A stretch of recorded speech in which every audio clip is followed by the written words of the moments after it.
네, 오늘 말씀은 다시 기본으로라는 제목으로 말씀을 나누고자 합니다. 세계적으로 유명한 우리 한국에도 이제 많은 선수들, 프로 선수들, 스포츠 선수들이 있습니다. 이름을 전 세계에 드러내면서 또 우리 한국 사람들에게는 많은 자랑스러운 그런 자랑거리, 위로 위안이 되는 그런 역할들을 해주기도 합니다. 이들이 그러나 이렇게 성공하며 그렇게 되기까지 많은 어려움이 있었다는 것을 우리는 또한 알 수가 있습니다. 최고의 테크닉을 구사해야 되고 또 그들이 상대하는 선수 또한 최고의 선수들이기 때문에 그만큼 부상의 위험 또한 높습니다. 부상을 당하게 되면 그 공백기 가운데서 슬럼프가 오기도 하고 또 부상에서 쉽게 회복하기 어렵기도 합니다. 또 어떤 때는 목표를 이루었다라고 하는 생각에 허무한 마음이 들기도 하고 정신적으로 마음을 잡지 못하는 그런 일로 인해서 슬럼프에 빠지기도 합니다. 그래서 월드 클래스라고 하는 그런 선수들을 보면 슬럼프를 겪지 않은 사람들이 아니라 슬럼프를 잘 이겨낸 사람들입니다. 그걸 통해서 그 자리에 설 수가 있다는 것입니다. 한국인 최초의 프리미어 리거 박지성 선수는 선수 시절 무릎 부상과 함께 첫 슬럼프를 겪었습니다. 이 박지성 선수는 2002년 한일 월드컵 이후에 히딩크 감독의 부름을 받았습니다. 네덜란드 PSV 아인트호벤에 간 이후에 힘든 시기가 찾아왔습니다. 언어도 다르고 말도 통하지 않고 거기다가 몸 상태도 많이 안 좋았습니다. 무릎 연골 파열로 인해서 수술도 했습니다. 그 이후에 성적 부진이 찾아왔습니다. 슬럼프가 찾아온 것입니다. 그때 박지성은 이렇게 말합니다. 축구하는 게 무서웠다. 태어나서 처음이다. 홈팬들에게 야유를 많이 받았습니다. 공이 나한테 오면 홈팬들이 야유를 보냈고 내 발에서 공이 떠나면 야유가 멈췄다 하는 것입니다. 그런 상황이 너무 힘든 것입니다. 그렇게 회상하면서 나중에는 공이 자신에게 오지 않았으면 좋겠다는 마음을 가질 정도로 공이 두려운 것입니다. 그런 박지성이 슬럼프를 극복하기 위해서 한 것은 초심으로 돌아가는 것입니다. 그래서 사소한 것부터 다시 연습하기 시작했다고 합니다.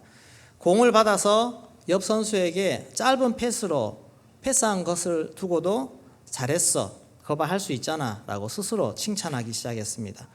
그렇게 1년 정도 만에 슬럼프를 극복해내었습니다. 그 이후에 박지성은 뛰어난 기량을 보이기 시작했습니다. 그리고 야유를 보내던 팬들은 박지성 응원가까지 만들게 되었습니다. 힘든 과정을 이겨낸 그는 맨체스터 유나이티드에 입단해서 전 축구 팬들의 사랑을 받는 그런 자리에 오르게 되었습니다. 또 한 선수를 소개하면 김연경 선수입니다. 100년에 한 번 나올까 말까 하는 선수라는 평가를 받고 있습니다. 유럽 진출 첫 해에 유럽 배구 연맹 챔피언 리그 우승과 최우수 선수 자리에 올랐습니다. 남자부 여자부 통틀어서 동양인 최초의 MVP 수상자였습니다. 이 김연경도 부상과 슬럼프에 관한 자신의 이야기를 하는데 해외 생활 중에 슬럼프를 겪었다고 합니다. 김연경 선수도 무릎 수술을 3번을 했습니다. 비시즌 때마다 매번 수술을 하는데 그것도 어렵고 또 복근이 찢어져서 고생하기도 했다고 합니다. 복근이 찢어지면 숨도 못 쉬게 아프다라고 그렇게 말합니다. 해외에 혼자 있으니까 나는 무엇을 위해 여기까지 왔을까 하는 그 생각이 갑자기 들었다는 것입니다. 무엇을 위해 내가 이걸 하고 있지? 그때 둘째 언니가 한 말이 큰 힘이 되었습니다. 처음에 왜 배구를 시작했고 어떤 마음가짐으로 했는지를 잊지 마라. 그렇게 해주고 나서 그때 국가대표도 되고 해외 진출하는 게 꿈이었는데 그 꿈도 이루고 나니까 감사함을 잊었구나 하는 그 생각을 가지고 다시 한번 자신의 마음을 다잡게 되었다고 합니다. 그래서 슬럼프라는 것이 때로는 부상 때문에, 때로는 내 심리 상태 때문에 오게 되는 그런 많은 과정들이 있습니다. 그럴 때 그들은 다시 기본으로, 다시 기본 자세, 기본 연습, 기본 마음가짐, 이것들을 돌아갈 때 빨리 회복이 되는 것을 보게 되어집니다. 우리 인생도 마찬가지입니다. 우리 인생도 살다가 잘 나가던 시기도 있지만 어떤 때는 정말 힘든 인생의 위기를 맞을 때도 있습니다. 신앙생활도 마찬가지입니다. 정말 신앙에 정말 좋은 그런 시기를 지날 때도 있지만 정말 어떤 때는 이 신앙의 침체기를 겪고 슬럼프를 겪는 그럴 때도 있습니다. 그럴 때 우리는 어떻게 해야 되겠습니까? 다시 우리를 돌아봐야 되는데 다시 기본으로 돌아가는 그런 자세를 취해야 된다고 하는 것입니다. 사사기 시대에 이스라엘 백성들은 극심한 영적 슬럼프에 빠지게 됩니다. 가나안 땅을 정복해서 막 차지하던 그때는 정말 강력한, 뭐라도 누구와 싸워도 누구와 붙어도 이길 수 있을 만큼의 그런 강력함이 보였는데 그 시대를 지나면서 점점점 이 이스라엘 백성들은 힘이 약해지고 오히려 그들이 정복해야 되는 그 족속들로부터 오히려 눌려서 살아가는 그런 모습을 사는 것입니다. 이들이 다시 어떻게 강력한 하나님의 백성으로 세상을 정복하는 하나님의 민족으로 회복할 수 있겠습니까? 네, 이것도 답이 없습니다. 다시 돌아가는 것입니다. 다시 원래대로, 다시 말씀으로, 다시 하나님께로 돌아가는 것입니다. 하나님을 제대로 만났던 기드온, 이 기드온에게 이제 하나님은 본격적인 하나님의 마음을 보여주시고 하나님의 말씀을 들려주십니다. 너를 통해서 내가 이스라엘 백성들을 회복할 텐데 그러기 위해서는 너는 이것부터 해라 라고 하시면서 주시는 첫 번째 사명이 바로 이방 제단을 허는 것입니다. 사사기 6장 25절 26절 말씀 같이 읽겠습니다.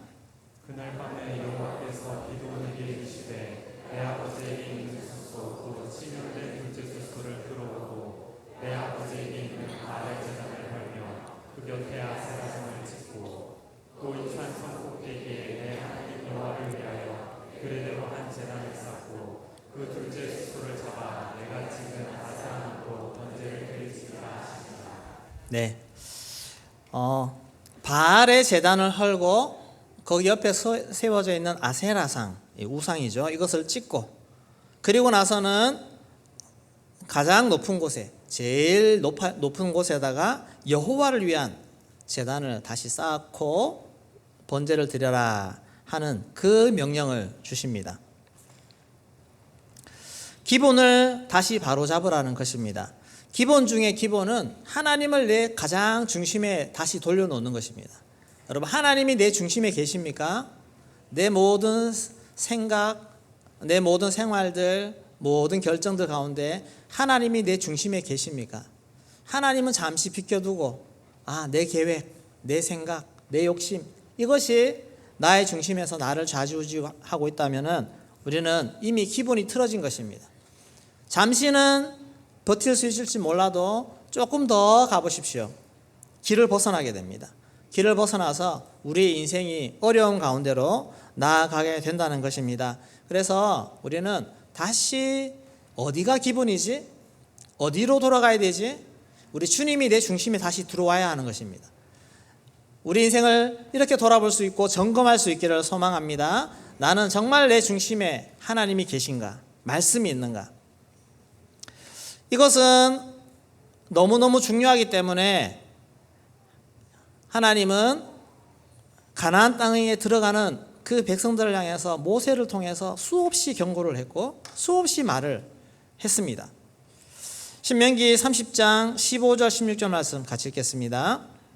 보라, 내가 너를 생명과 족과 사망과 화를 내 앞에 두었나니 곧 내가 너를 내게 명령하여 내 하나님 여호와를 사랑하고 그 모든 일을 행하며 내 명령과 규례와 법도를 지키라 하는 것이라. 그리하여 내가 생존하며 번성할 것이요 또 내 하나님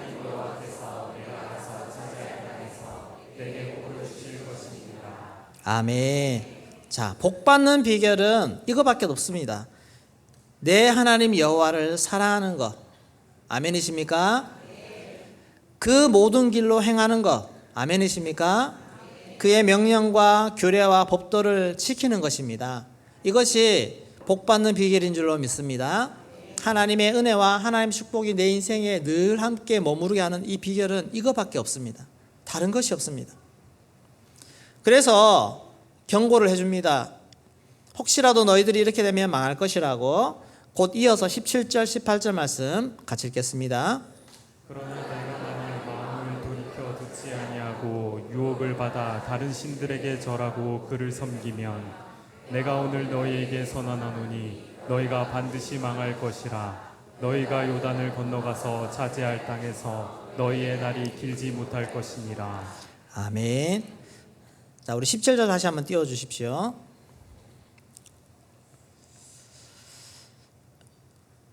유혹을 받아서, 내 말 듣지 않고 유혹받아서 다른 신들에게 절하고 그를 섬기면, 다른 신들에게 절하고 그를 섬기면 18절 말씀, 네, 반드시 망할 것이라 했습니다. 반드시 망할 것이라. 여러분, 하나님 외에 다른 신을 섬기게 되면 반드시 망하는 것입니다.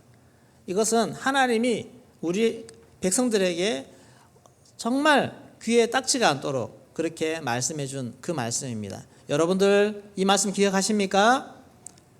하나님 안 섬기면 망합니다. 아멘이십니까? 하나님을 찾아야 살 수 있고 하나님께로 돌아가야 복을 받을 수 있다고 하는 사실입니다. 이것이 우리의 인생이 번성하는 비결이자 가장 기본 중에 기본입니다. 여호수아도 얼마나 참 마음이 그 백성들을 향해서 불안불안했는지 그가 죽기 전에도 그렇게 말하지 않습니까? 우리 24장 여호수아 24장 14절 말씀 같이 읽겠습니다. 그러므로 이제는 여호와를 경외하며 온전함과 진실함으로 그를 섬기라. 너희의 조상들이 강 저쪽과 애굽에서 섬기던 신들을 치워버리고 여호와만 섬기라. 네, 여호와만 섬기라.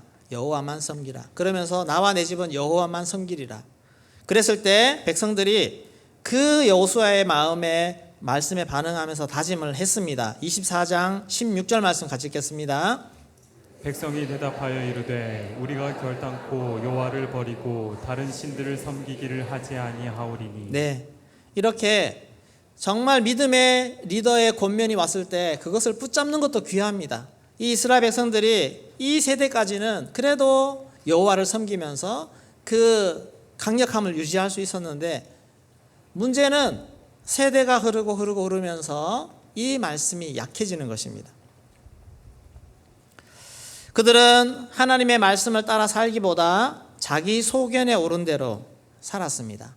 사사기의 특징, 자기 소견에 오른 대로 살았다는 것입니다. 말씀이 아니고 자기 생각이요, 자기 욕심이고 자기 중심으로 살았습니다. 하나님의 백성이라는 이름은 가지고 있지만 그들의 중심은 우상, 이방신들을 가득 섬기고 있는 것입니다. 여러분, 하나님도 섬기고 우상도 섬기고 그 하나님 제대로 섬기는 거 맞습니까? 하나님과 이방신들과 동급으로 취급하는 거, 그것은 우리 하나님을 또 다른 우상처럼, 또 다른 신처럼 섬기는 거하고 똑같습니다. 하나님 그거 절대 용납하지 않으십니다. 하나님은 모든 신들의 신이시요 모든 것들 뛰어난 유일하신 우리의 구주 되시고 우리의 왕이신 줄로 믿습니다. 하나님을 하나님처럼 대접해야 되는 것입니다. 크리스찬 집안에서 자랐고 교회는 출석하고 있지만 내가 믿는 하나님이 마치 우상을 섬기는 것과 똑같은 방식으로 우리가 하나님을 섬긴다면 세상 신 섬기는 것하고 똑같습니다. 3대, 4대, 5대째 예수 믿으면서 차마 하나님이 없다고 말은 못하고 교회는 출석하지만 하나님과의 만남 속에서 기쁨을 누리지 못하고 교감하지 못하고 감사가 없고 은혜를 느끼지 못하고 그리고 예배가 조금이라도 더 많아지면 부담스럽고 교회 생활에 조금 헌신하자고 하면 그것이 부담스럽고 이런 마음으로 정말 최소한으로 신앙생활, 교회 와서 생활하고 있는 그런 모습으로 살아가고 있는 것이 과연 하나님을 섬기는 것입니까? 과연 하나님을 우리 구주로, 나의 주님으로 섬기는 삶입니까? 우리는 그렇지 않습니다. 주님이 주님 되심을 인정받는, 내 모든 것 되시고 전부 되시는 그런 모습으로 우리 하나님을 섬겨야 될 줄로 믿습니다. 주님이 나의 중심에 들어와야 되는 것입니다. 그러면 이런 껍데기 신앙, 타협하는 신앙이 어디서부터 시작되겠습니까? 처음에는 순수하게 주님을 믿을 수 있지만 차츰차츰 작은 타협에서부터 이런 모습들이 나타납니다. 이스라엘 백성들의 모습을 보면 알 수가 있습니다. 이스라엘 백성들은 가나안 땅에 처음에 들어갔을 때에는 주변 나라들을 정복했습니다. 정복해 가는데 반드시 명심해야 되는 것이 너희들 이방 나라들 정복할 때는 완전히 멸하라고 했습니다. 완전히 장악하라고 했습니다. 남겨두지 말라고 했습니다. 그런데 이 말씀이 조금씩 타협이 들어가는 것입니다. 사사기 1장에 보시면 이런 여러 모습들이 나옵니다. 28절 한번 보시겠습니까? 28절 1장 28절 보시면 가나안 족속에게 노역을 시켰습니다. 그리고 다 쫓아내지 아니하였더라. 여러분, 노역을 시킬 만큼이면 내가 그래도 힘이 있지 않습니까? 이 힘을 가지고 있으면, 하나님 말씀에 순종했다면 조금 더 힘써서 다 없애야죠. 다 청산시켜야죠. 그게 순종입니다. 근데 이들을 우리 짐꾼으로 부리고 물깃는 일꾼으로 부리고 이렇게 하면은 얼마나 편합니까? 그러니까 그것이 유혹이 되는 것입니다. 내가 힘 있을 때 이 사람들 부려먹자. 그래서 부려먹으려니까 살려둬야 되고, 살려두려니까 그들이 살 수 있도록 집도 줘야 되고, 그들이 생활하는데 그들이 그들이 자기들 생활할 수 있도록 또 허용해 줘야 되고, 그러니까 그들이 믿는 이 이방 신들을 없앨 수가 없는 것입니다. 이것이 30절에도 보면 노역을 시켰고, 33절에도 노역을 시켰고, 35절에도 노역을 시켰고, 다 족속마다 지파마다 노역을 시키는 데 더 집중하는 것입니다. 우리가 이 수많은 인력들, 이 좋은 인력들을 왜 다 없애지? 그냥 우리가 부려먹으면 되지. 이게 타협입니다. 불순종입니다. 이들을 쫓아내지 않다 보니 저들이 생활하는 생활 방식에 관심이 가게 되고, 보니까 너무너무 재밌게 놀거든요. 재밌게 놉니다. 등등의 여러 가지 것들이 이스라엘 백성들을 유혹하기 시작합니다. 이런 초창기 이런 모습을 보일 때 하나님은 선지자를 보내서 첫 번째 경고를 했습니다. 우리 사사기 2장 2절 3절 말씀 같이 읽겠습니다. 너희는 이 땅의 주민과 언약을 맺지 말며 그들의 제단들을 헐라하였거늘 너희가 내 목소리를 듣지 아니하였으니 어찌하여 그리하였느냐. 그러므로 내가 또 말하기를 내가 그들을 너희 앞에서 쫓아내지 아니하리니 그들이 너희 옆구리에 가시가 될 것이며 그들의 신들이 너희에게 올무가 되리라 하였노라. 네, 정확하게 지적하십니다. 그들의 제단을 헐라하였거늘 왜 내 말을 듣지 않느냐. 그들이 너희 옆구리에 가시가 될 것이고 그들의 신들이 너희에게 올무가 될 것이다.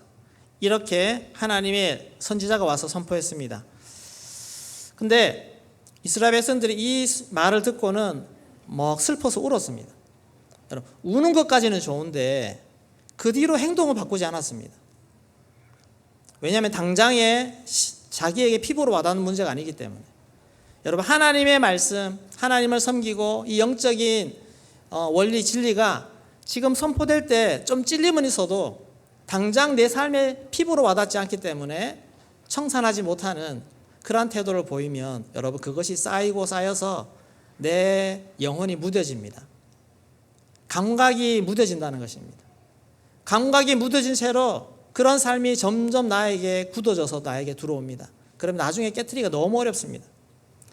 하나님 말씀이 들릴 때 눈물로 반응했다면 곧바로 행동으로 바꾸시기를 소망합니다.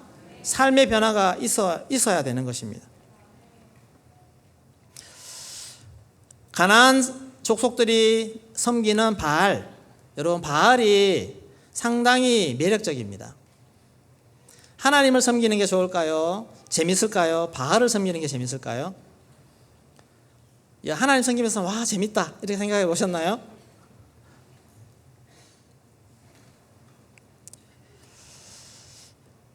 바알을 섬기면 거룩하지 않아도 됩니다. 여러분 거룩되면 힘들잖아요.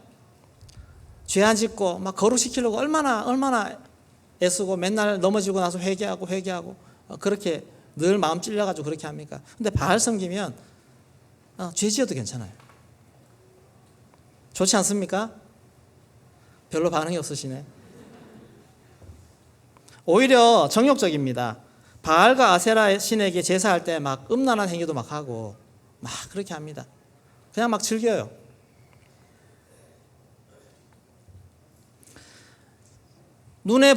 사람은 눈에 보이는 것을 많이 생각하게 되는데 우리 하나님은 형상도 없고 해서 참 하나님은 눈에 잘 보이지 않는데 바알과 아세라는 딱 보니까 저기에 큰 신상이 있고 아세라상이 있고 눈에 보이고 보일 때마다 생각이 나고 저거 잘 섬기면 나한테 복 줄 것 같고 내 눈에 막 들어옵니다. 비를 주관하는 신, 농사를 주관하는 신이 조금 잘 섬기면 비를 막 엄청 내려가지고 농사도 잘 되고 부를 줄 것 같은 그런 정말 믿을 만한 그런 모습으로 우리에게 다가옵니다. 그러니 세상이 주는 육신의 정욕, 안목의 정욕, 이생의 자랑 이 모든 것들을 다 만족시켜 줄 만한 신이 바알신입니다. 그러니 우리 눈에 보이지 않는 하나님, 맨날 거룩하라 하는 우리 하나님, 그 하나님보다 바알이 섬기기가 더 좋은 것입니다. 매력적입니다. 그래서 시간이 지날수록 이스라엘 사회에 바알신이 조금씩 들어와서 모두를 장악해 버렸습니다. 여러분 기드온이 바알의 단을 헐었을 때 그 백성들의 반응을 잘 아시나요? 하나님의 백성이라는 이름으로 있는 그 마을에서 기드온이 좀 하나님의 열심으로 바알의 제단을 헐었습니다. 아세라상 찍었습니다. 그러면 그 중에 그래도 믿음 있는 사람이나 이런 사람이 있으면 와 잘했다 박수라도 쳐야 정상이 아니겠습니까? 근데 그 마을 사람들이 들고 일어나서 기드온을 죽이라고 합니다. 감히 바알 제단을. 이 상황을 보세요. 이름은 이스라엘 백성인데 이미 삶은 바알을 섬기는 사람들입니다. 완전히 바뀌어버린 그런 모습을 봅니다. 이것이 이스라엘의 영적 현주소였습니다. 그 당시에. 그러니 하나님이 얼마나 속상해서 하나님이 그렇게 외부 족속을 불러다가 그렇게 하시겠습니까? 우리의 신앙의 현주소는 어떠합니까? 나는 정말 말씀으로 거룩함을 지켜가고 계십니까? 하나님 말씀 하나하나에 정말 순종하고자 하는 그런 마음으로 말씀 앞에 반응하고 있습니까? 세상과 구별됨이 얼마나 중요한 것인지 인식하고 정말 거룩하기 위해서 세상을 따라가지 않고 나를 지키기 위해서 얼마나 애를 쓰고 계십니까? 여러분 적당히 타협하시면 안 됩니다. 이 정도는 괜찮지. 그렇게 하다 보면 내 마음 심령은 점점 굳어집니다. 나중에 이게 한번 굳어지면 바꾸기가 너무너무 어렵습니다. 하나님 말씀대로 살지 못하는 무뎌진 내 영역이 내 안에 있다면 여러분 반드시 성령 안에서 발견하시고 바로 잡을 수 있기를 소망합니다. 재물이나 세상 성공이나 정욕을 추구하면서 그렇게 쌓아가는 우상이 있다면 과감하게 허무셔야 됩니다. 그리고 다시 하나님을 위한 재단을 쌓으셔야 됩니다. 하나님을 내 중심에 모시고 주를 위해 살아가는 그런 모습으로 살아가기를 소망합니다. 기드온이 이제 하나님의 말씀에 순종했습니다. 우리 6장 27절 말씀 같이 읽겠습니다. 이에 기드온이 종 10사람을 데리고 여호와께서 그에게 말씀하신 대로 행하되 그의 아버지의 가문과 그 성읍 사람들을 두려워함으로 이 일을 감히 낮에 행하지 못하고 밤에 행하니라. 하나님 말씀에 순종해서 갑자기 여기 모니터가 크게 나오는데 좀 소리가 울리지 않습니까? 아까처럼 좀 줄여도 될 것 같아요. 예. 이제 모니터 작게 듣는 게 익숙해져서 크게 안 주셔도 됩니다. 예.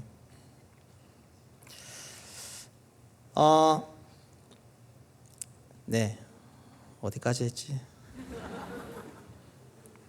네. 말씀을 순종해서 제단을 헐기 위해서 그렇게 갔는데 자기 종 10사람을 데리고 가서 아버지 가문에 있는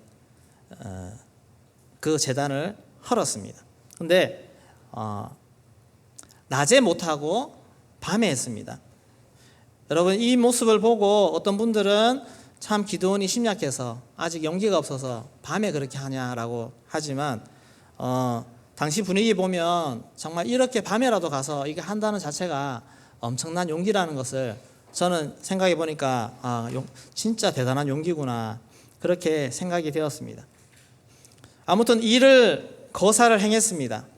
그리고 나서 다음 날 아침에 이 마을 사람들이 그 사실을 알게 되었습니다. 그리고 나서 마을 사람들의 반응이 살벌합니다. 우리 6장 30절 말씀 같이 읽겠습니다.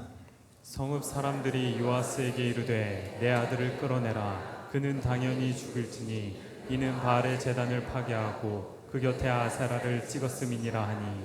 네, 그는 당연히 죽을지니 하면서 엄청나게 거세게 저항으로 나오는 것입니다. 이런 하나님의 일을 행할 때 부딪혀오는 이런 핍박 그리고 거센 도전 이런 것들이 우리에게 직면하게 되어집니다. 적당히 믿는 가정에서 한 사람이 제대로 믿기 시작하면 누가 힘들까요?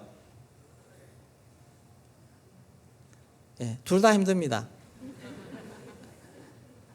적당히 믿던 사람은 저 사람이 왜 저렇게 열심을 내지 하면서 계속 교회 가자 뭐 하자 기도해라 이러면 그것도 귀찮고 정말 열심히 뭔가 해보려고 하는 사람은 협조 안 해줘가지고 협조 안 해줌을 떠나서 핍박하기 시작합니다. 그러면 너무너무 힘들게 되는 것입니다. 부부가 적당히 주일 예배 드리고 그렇게 종교인으로 살아갈 때는 부부 사이에 전혀 문제가 없었는데 아내가 은혜 받기 시작하고 제자 훈련하더니 갑자기 11조를 하자. 예전에는 11조 안 했는데 갑자기 11조를 하자 이렇게 하니까 남편이 이제 열받기 시작합니다. 막 화냅니다.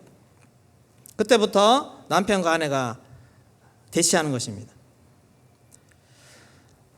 자녀를 예수 제자로 키워보겠다고 제자 비전에 보내려고 할 때도 부부 사이에 충돌이 일어나지 않습니까? 또 할아버지, 할머니, 삼촌, 사촌 다 합세해서 막 반대를 하기 시작합니다. 신실하게 신앙생활 하시던 친척들도 야, 너희 교회 너무 지나친 거 아니냐고. 그거 너무 지나친 거 아니야. 이미 가지고 있는 신앙관도 그것이 굳어지면 문제가 됩니다. 굳어진 가치관, 굳어진 내 생각 이것을 설득해내고 깨어내는 작업이 참 쉽지가 않습니다. 여기 우리 많은 분들 앉아 계시지만 다 내 신앙이 있습니다. 내 틀이 있습니다. 강단에서 선포하고 제자 훈련에서 말씀하시는 거 다 받아들이지 못하지 않습니까? 왜 못 받아들입니까? 내가 생각하는 틀이 있기 때문에 그렇습니다. 그런데 이걸 깨기가 너무너무 어려운 것입니다. 이걸 깨는 데부터 내 자신부터 저항이 일어나고 또 이것을 깨어낸 이후에 영적인 저항들이 막 찾아옵니다. 그럼에도 불구하고 이것들을 깨어야 살아나게 될 줄로 믿습니다. 이것을 깨고 다시 본질로 다시 원점으로 돌아가야 하는 것입니다.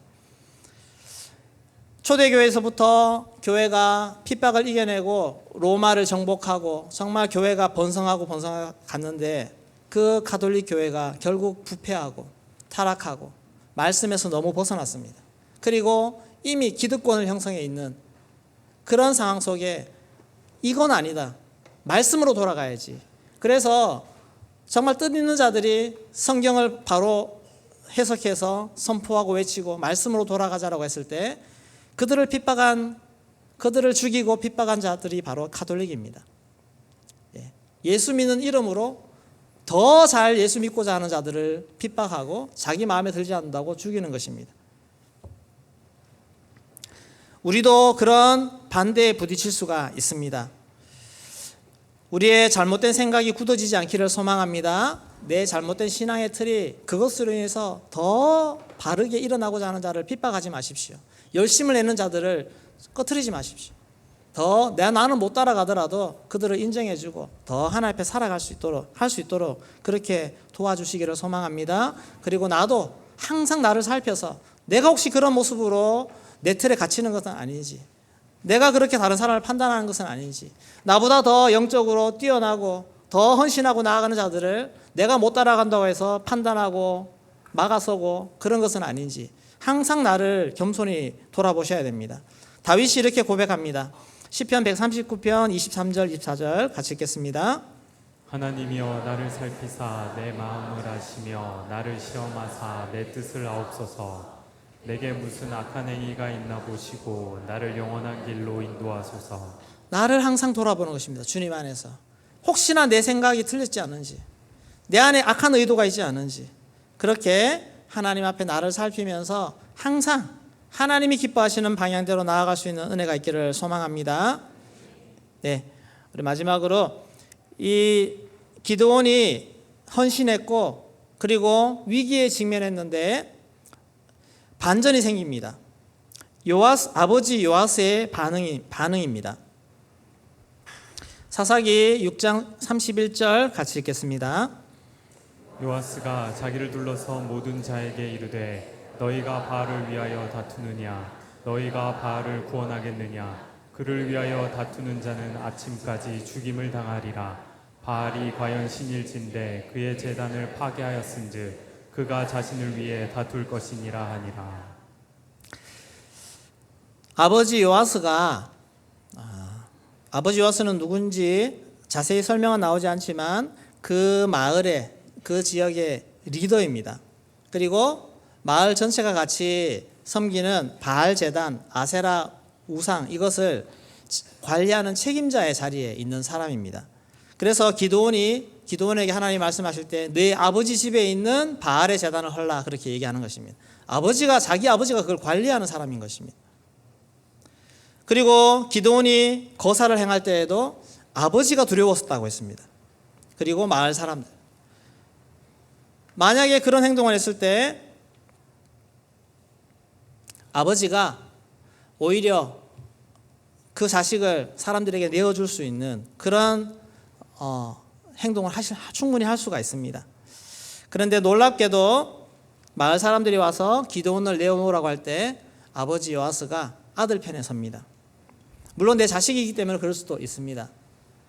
그러나 기드온의 순종과 헌신을 통해서 이 아버지 안에 있는 믿음, 이 아버지 안에 있는 바른 생각이 영적으로 깨어나는 그런 일이 일어난 것입니다. 바로 뭐가 옳은지 영적인 깨달음을 갖게 되는 것입니다. 기드온의 믿음의 행동이 다른 사람들을 영적으로 깨우는 그 역할들을 했다는 것입니다. 이 요아스가 아버지가 기드온의 편을 들어줌으로 말미암아 그 마을 그 상황에서 완전히 영적 반전이 일어나서 바알을 섬기는 자들이 막 득세하던 그곳에 영적으로 확 분위기가 바뀌어버립니다. 그리고 그 마을 중심으로 기드온의 300용사 일꾼들이 모집되어지고 주를 위해서 일꾼이 세워지는 그런 역사들이 나타나게 되는 것입니다. 여러분, 요아스가 하나님 만났다고 갑자기 300용사들이 나오는 것이 아니라 기드온이 먼저 헌신하고 그 지역을 영적으로 깨우고 난 이후에 거기서 하나님께 헌신하는 자들이 나온 줄로 믿습니다. 기드온이 그렇게 두려웠지만 순종했을 때 영적인 반전을 이루어내고 영의 사람들을 더 깨워내는 역사를 이루어낸 줄로 믿습니다. 우리 목사 장로 기도회에 지난주 담임 목사님 가셔서 말씀을 전하셨는데 제가 느끼기에는 그 담임 목사님이 말씀 전한 이후에 영적인 분위기가 바뀌었습니다. 영적인 분위기가 뭔가 이렇게 쭉 처져 있는 그 분위기 속에서 사람들의 눈이 열리고 뭐 관심을 가지고 영적으로 저게 뭐지? 저게 가능해? 하면서 막 뭔가 영적인 새물결이 불어오는, 새바람이 불어오는 그런 분위기를 느끼게 되었습니다. 대원교회가 한국교회를 깨울 수 있는 줄로 믿습니다. 그 가능성을 보았고 하나님 지금 일하고 계시는구나, 그런 느낌을 받았습니다. 한 영혼을 제자로 세우고 하나님 나라를 세우기 위해서 정말 헌신하며 그렇게 달려오고 여러분 한 사람 한 사람을 제자로 세우기 위해서 그렇게 애쓰고 기도시키고 우리 다음 세대 믿음의 용사로 하나님의 자녀로 세우기 위해서 이렇게 기도시키고 있지 않습니까? 이것이 하나님 보시기에 너무너무 귀한 것인 줄로 믿습니다. 아멘. 하나님이 기뻐하시는 줄로 믿습니다. 이것이 한국교회의 소망입니다. 이렇게 헌신하는 모습을 보고 한국교회 목사님들이 다 감동하는 것입니다. 너무너무 귀하게 여기고 눈물글썽이고 이런 교회가 한국에 있다니. 이 일을 우리 모두 감당할 수 있기를 소망합니다. 우리 나부터 시작해서 우리 자녀들 다 하나님 앞에 드려서 정말 하나님의 소망이 되는 이 일을 만들어낼 수 있기를 소망합니다. 그렇게 헌신할 때 영적인 강력한 힘으로 한국교회를 깨우고 세계교회를 깨워서 이 영적인 모든 대적하는 세력들을 다 물리치고 하나님 나라가 확장되어가는 놀라운 역사를 이루어갈 줄로 믿습니다. 다시 기본으로 돌아가는 것입니다. 기드온이 그 만연해 있는 바울로 꽉 차 있는 그 이스라엘 백성들에게 그것을 깨트리는 첫 시작은 바알의 제단을 허는 것입니다. 과감하게 허는 것이고 깨트리는 것입니다.